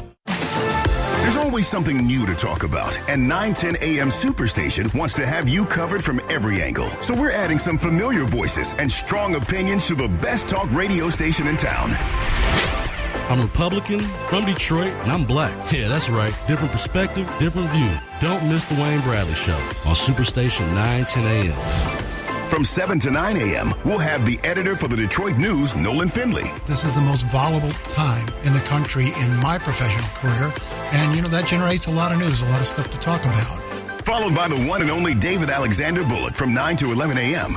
The People Show, man, we bring it to you live and in full effect. The always insightful and controversial Steve Niebling from 11 a.m. to noon. And I do want to hear from you what you want to hear from me. Bankalay Thompson from noon to 2 p.m. This is the platform where we delve into the facts and informed opinion. We ask the tough questions. The Cliff Russell Show from 2 to 4 p.m. I don't care how much you know until I know how much you care. Spud from 4 to 6 p.m. Detroit's only African-American talk station, 24/7 Spud is here. Rochelle Riley from 6 to 7 p.m. I want to stress that this adventure is about life in Detroit and Michigan. And Cliff Woodards from 7 to 9 p.m. So this is it, y'all. We are the only talk radio station for African-Americans in this market. 910 AM Superstation, the only African-American talk radio station in town. It's the Wayne Bradley Show, conservative political radio, giving you what you need to know. Listen up, it's the Wayne Bradley Show. It's the Wayne Bradley Show, conservative political radio, giving you what you need to know. Listen up, it's the Wayne Bradley Show. That's what it is. And welcome back to the Wayne Bradley Show here on 910 AM, your superstation. We've been having a very, I would say, spirited debate over the last few minutes here. That's what I like about my folks that call in and listen. You guys like arguing with each other. Sometimes you like to argue with me, but you guys like actually going back and forth with each other. I think that's kind of fun at times. So we're going to go to Vincent, who's been waiting on the line for a minute there. Vincent, thank you for waiting. I appreciate your patience. How are you doing this morning? Pretty good, Wayne, and good morning to you as well. And today, since you phrased it in such manner, I'd like to argue with you. No problem. I listened to what you said in the beginning, and I would like to touch on at least two subjects. That is the players kneeling, as well as the statues taking down the Confederate statues. But all right, let's start with the players. Players, excuse me, please. Oh, go ahead. Should have to should not be protesting on company's time. Okay. They can call a news conference. They can engage in protest, and they will garnish news media coverage. Mm-hmm. But your program is dealing with controversial subjects, so that's fine. You can talk about controversial stuff. But if you're working in corporate America, if you work wherever in corporate America, whether it's with the automobile companies, if you're with airplane manufacturer, if you're in municipal atmosphere, when you go to work, when your work time starts, you're not allowed to engage in a private protest before you start your work. You're being paid for a job. If you want to protest, no one is taking away your right to protest, but it's where you're protesting at. Now, if you have some issue, you can talk about it on the radio. Right. But if you're not on the radio, if you're going to work from 9 to 5, let's say you're driving a bus and you decide you want to protest something going on.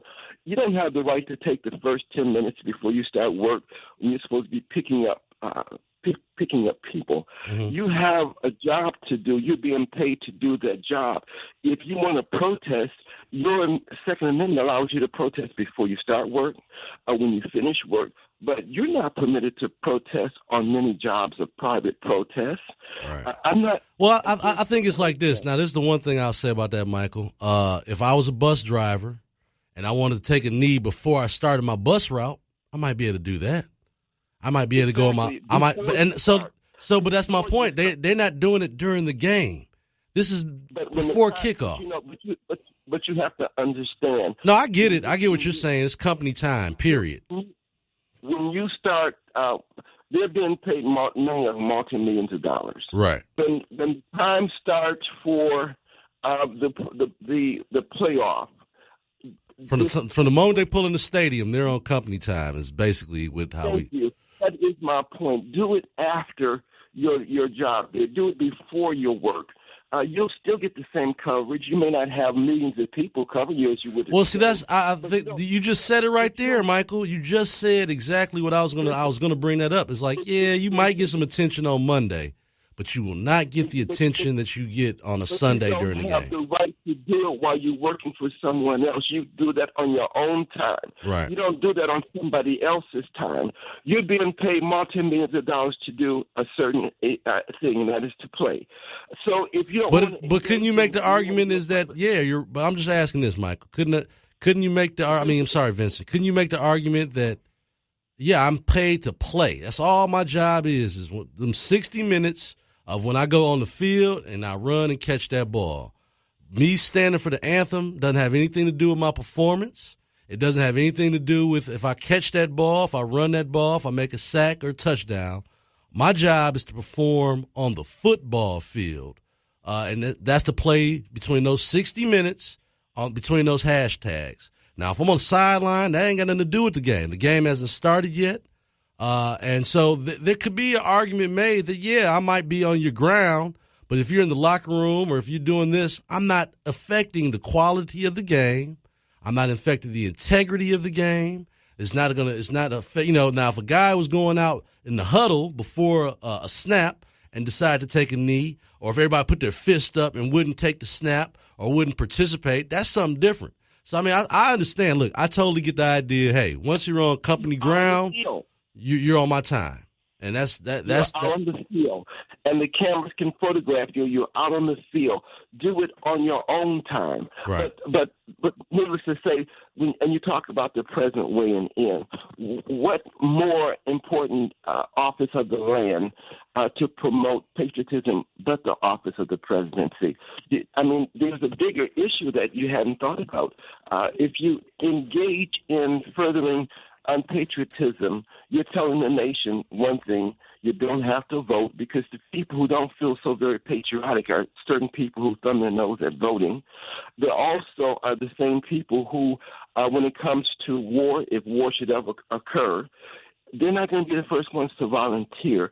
And we have a volunteer army now. We don't have a conscript army. Therefore, you want to encourage patriotism. And the second thing that I had Do you think that when you're discouraging these NFL players from taking a stand, don't you think that could be in a way discouraging patriotism? I mean, that's how I would look at it. Couldn't that be in a way? It's showing to the public that it's okay to be unpatriotic. And so when you spread that and you make it, a lot of people will take that as an example and use that in their own lives as being unpatriotic. So thumb your nose at voting, thumb your nose at going to war if you're called upon. And the second issue is in World War II, when Japan attacked us. We didn't start it, they did. When those soldiers were killed and taken back home, those soldiers were probably honored in their own country. In the Civil War, the Union Army, they got a chance to recognize their dead, honor their dead. Mothers who sent their soldiers to war in the Civil War on the Union side honored their dead when they came home. The Confederate side, we know they were on the wrong side of history. Right. But the mothers who sent their soldiers to war have a right to honor their dead as well. That don't mean that you cannot put some type of, because anyone who knows history know that they fought on the wrong side. Wrong side is that you tried to tear the Union apart in order to retain slavery. Right. Those monuments, you may not want to see it, Wayne, but it also represents the shame of the nation. Other people have to also be reminded of what we did. This is what we did, so we never forget. Do you know if you take down some of those statues, future generations won't know what America did to black people, sought to enslave them. Those statues represent the shame of our nation. Why take down the monument? But I'm not saying take them down and not have them displayed somewhere. I'm just saying the idea is to put them in a place where obviously there's a lot of people that are passionate about this, and it could be a good revenue maker as well. Put it in a museum and take off and teach. Not going to put it in the museum. Come on, Wayne. Some of those statues are too big to fit into a museum. So who's supposed So you put them in a park. You put them in an area where people like put it down there in Kentucky or put it in more taxpayers' dollars. Put a plaque there at each statue nationwide that states these people fought against the United States and lost. They tried to they fought for the issue of retaining slavery, but they lost. They fought on the wrong side of history. Put a plaque there so anyone viewing these statues know these are the people that represent the shame of our nation. Okay. All right. Well, I'll tell you what, Vincent. That does make sense. Maybe, or we could put the person that, who personally whooped their behind in the war, since we like celebrating it so much, maybe we could put the Union folks that came in and beat. I mean, something. I get what you're saying, though, and I do appreciate your perspective. The side has a right to honor their dead as well, Wayne. Fair enough. And I've actually met some black guys who said that their families fought for the Confederacy. So, I mean, there's all kind of different issues in there. I think they're very interesting from a historical standpoint, and I do appreciate you calling in and giving that insight. Thank you so much today, Vincent. But they represent the shame of our nation, and I will talk to you again. I look forward to it, my friend. All right, we started getting a bunch of calls here at the last minute. You guys wait to the last minute to start calling in here. So we're going to go to because I'm seeing some names here that let's go to Michael. Michael, we're going to make these quick. We got to go through these calls. Michael, thanks for calling back in. Okay, look, I'm going to make it quick. Go ahead. The point I'm trying to make is, Wayne, is that the cops are brutal. Now, I grew up in Detroit. Yes, sir. All right? I had a couple of relatives killed in Detroit. Mm-hmm. Now, when the consent decree was put on Detroit in 2003 by the black police chief. Mm-hmm. Why did he get a consent decree? Because the black police officers were brutal against black suspects. I knew a defense attorney who would tell me all the time, Michael, it has went from white cops beating up black suspects to black cops beating up black suspects. And you may think that's progress, but I don't. Right. So all I'm trying to say is that if we want to have a narrative, then say that cops are brutal. Now, as far as them talking about the statistics I came up with, I go directly to the FBI crime statistics to make sure that what I'm reading is not somebody finagling the numbers. Okay. I'm going to make this last point, and I'm going to get out, right? All right, when they say black on black crime, it's not that 90% of black people are killed by blacks and 83% of whites are killed by whites. It's the rate, okay? Right. Last year, 7,811 black people died. If we had the white homicide rate, Wayne, 781 people would have died.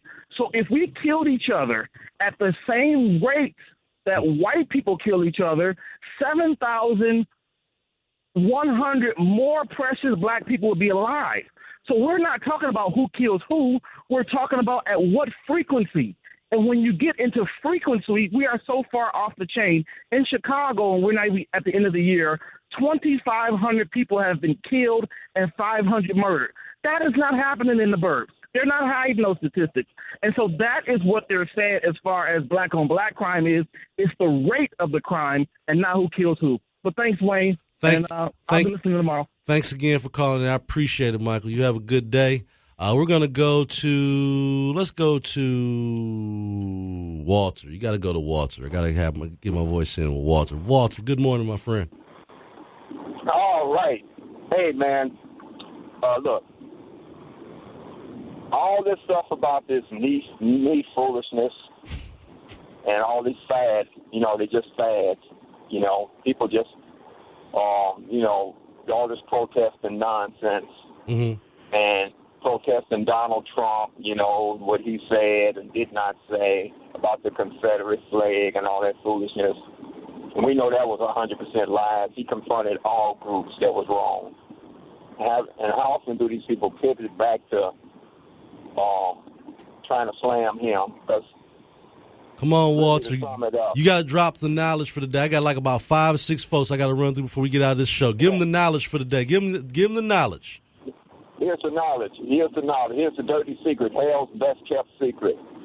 Reading all this stuff, these football players are doing this against the police, but it's really, they still mad at their girl Hillary the Killery lost the election.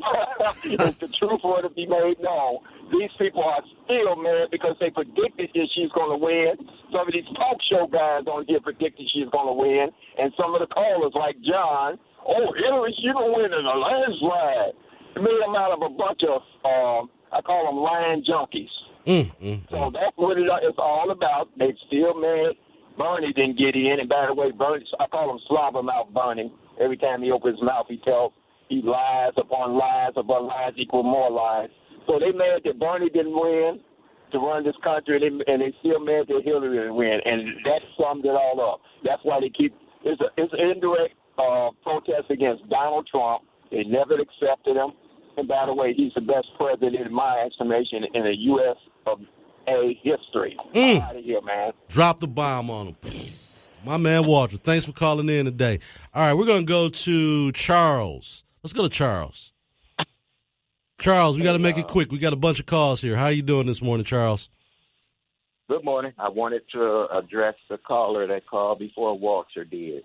As far as the Detroit police consent decree, when Jerry Oliver signed that consent decree, those two consent decrees, he blindly signed them. He did not read them.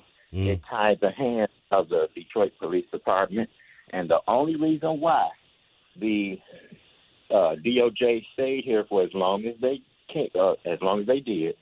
Remember the name Cheryl Robinson Wood and the company Crow, and the inappropriate relationship that she had with Kwame Kilpatrick when she had to resign in disgrace, being sued and won $11 million. The DOJ came in here. I'm a police officer myself. DOJ came in here, and they found the use of force, according to the reports, the use of force was justified here. Interesting. And as long as Cheryl Robinson Wood kept this relationship going, she was able to stay here and milk the city for millions. Wow. Well, Charles, I hope that you call back in maybe tomorrow and give us some more insight on this kind of stuff. We're closing down on today's show, but I would love to have you call back and give some more insight on that. I appreciate you calling in today. Take care. Thank you. And we're going to go to Jennifer. Like I said, we got a couple minutes here. Jennifer, thank you for listening in today. How you doing, Wayne? All right, how you doing? I'm doing well. Can we take it back on a lighter note, back to sports? But the crossover between sports and representing a brand, your employer, and protesting. Right. Is that a good way to wrap up the day? Well, I mean, listen, I support, even with Jemele Hill, who's a friend of mine, went to the same high school, college together. I think you have to draw the line on being careful on your freedom of speech and where does it end where you can get yourself in trouble? I mean, I had to learn that myself. Well, I know, and me too. And I'm finally, I've learned some good lessons. I like to say I'm an amateur athlete, but I'm a professional campaign manager. I've worked for now the most powerful woman in Lansing, and there is a fine line between private citizen and your rights, but who you represent, who is paying you to play, whether you're an athlete, an entertainer, a politician, or getting a politician elected, and I've also worked for the media. So in Wall Street, every industry I've worked in, all eyes are on us. Right. So, and I take my responsibility very seriously. I've never been a professional athlete. I haven't been elected yet, maybe. But these people, the whole country, these are your heroes.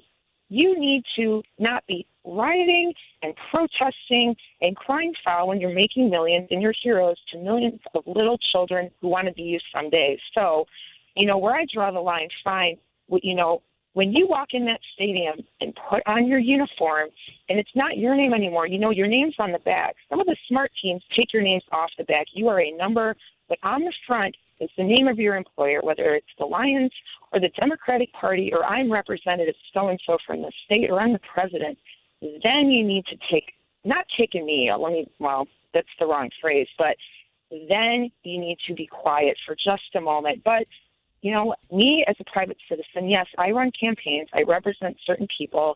They pay me to go out and advertise for them. Or when I work for the legislature, I can I worked for Representative Christine Gregg, but God forbid I had rioted or looted or done anything, I would have been in a load of trouble, but I know better. Right. But on my lawn, as a private citizen, I can put on the sign who I support. Maybe I'm going to vote for them, maybe I'm not, but I'll say, you know what, next year, here's my choice for governor. Boom. Here's this, here's that. And some people like to drive by and see what I'm doing. They think it's hilarious. Or, you know what, recently I allegedly have caused a bit of a stir. I put a bumper sticker on the back of my car, and they go, oh, no, she didn't. I go, oh, yes, I did. I've made my choice. I've now worked for both people. They haven't paid me, but here you go. And not only, well, and listen to this. You know what I'm talking about. Not only is it my car, it's a car that I share with my mother, who used to live in that city years and years ago when the city was burning. They go to a church in that city, and now everybody goes, oh, no, the whole family has flipped the switch. And we did, but that's my private car. It's someone who is a friend, but you have to be very, very careful. And a lot of people now in the country, they can get away with rioting, looting, protesting, but I think as a female, and I think this now relates back to Cam Newton, I don't know why, but I have to be very careful with what I say. We all do. I think that's. No, well, I think we all do. We all have to be careful what we say, in particular on social media. What about what you wear every day? The SHIT I've gotten for what I wore or didn't wear, or this or that. And I'll say I didn't. I'm a white woman who didn't support Hillary. I voted for Bernie. And I'm just not a fan of hers, and I got a lot of crap for that, and it made me even more mad. Well, I tell you what, Jennifer, I gotta get off. I gotta wrap this call up. Go. Yeah, I gotta wrap this call up. But let's call in tomorrow. We can talk some more about this because I appreciate you calling in. I know. All right. And thank you for taking me last. I'm sorry I'm late today. All right, no problem. You have a good day today. Okay. All right, and I got Al on the line. Al, I'm gonna take this. I want to get you back on here real quick. I want to say thank you for calling back in. Drop your quick one moment of knowledge because we got to get out of here, man. Hey, before I get out of here, man, tell your boy Michael who called in, I want him to say, where do we go from now? I want him to read the letter from the Birmingham jail and then tell me what you're talking about. And the last guy who was the cop who told you that sin agreement was garbage. If Kwame didn't sleep with that lady, it would have never happened anyway. My point is exactly, most black people are detached. And that lady who just called a minute ago, she need to read that letter from the Birmingham jail, and then she tell me what it's about demonstration. Most people don't understand the point of a demonstration. You have a good morning, my brother. All right, man. I appreciate it, Al. I appreciate that so much, man. I appreciate everybody that's called in today. You guys started calling in kind of late today. I had to start telling people to call in a little bit early so we don't have to rush people at the end of the show. It's been an interesting day. I'm sure we'll continue to be these issues will continue to be debated on in terms of whether people have the right to protest at work. And to a certain degree, I totally get it. When you get to work, you got to focus. You can't take time out to. But I just think it's a gray area with sports because their job is to perform on the football field for that 60 minutes. To me, that's it. If they want to come out before the game and shake hands with fans, if they want to do anything they want to do, that's their business. That's their prerogative. Their only real responsibility is to deliver on that football field at game time. Standing up or sitting down before the game does not affect the game or the integrity of the game. So I do feel like that is something that there is somewhat of a gray area. It's not like when you show up at the plant and you start at 8 and you get there at 7:55, you got to get to work, and that's it. There's TV interruptions. There's everything you could think of in football that gives the person the creative space to maybe do this protest before the game starts. Again, it doesn't hurt the game, and I'm always going to support free speech, but I do understand where people are coming from with the whole idea that you're on work hours, you're on your boss's time, and you got to play it the right way. So I want to thank everyone that's called and listened to today's show, called in and gave what I would consider some good feedback and gave some good answers to these questions that we've been talking about. I want to, again, kind of give my condolences to Rock, Doughboy Rock and his family, Tony. I know a lot of you guys are praying for everybody out there. I wanted to kind of ride out with his hit song, you know, Closer to My Dreams, and just say R.I.P. Rock and bye, Lug. You know, let's end the day. Y'all have a great day, folks in Detroit. Peace.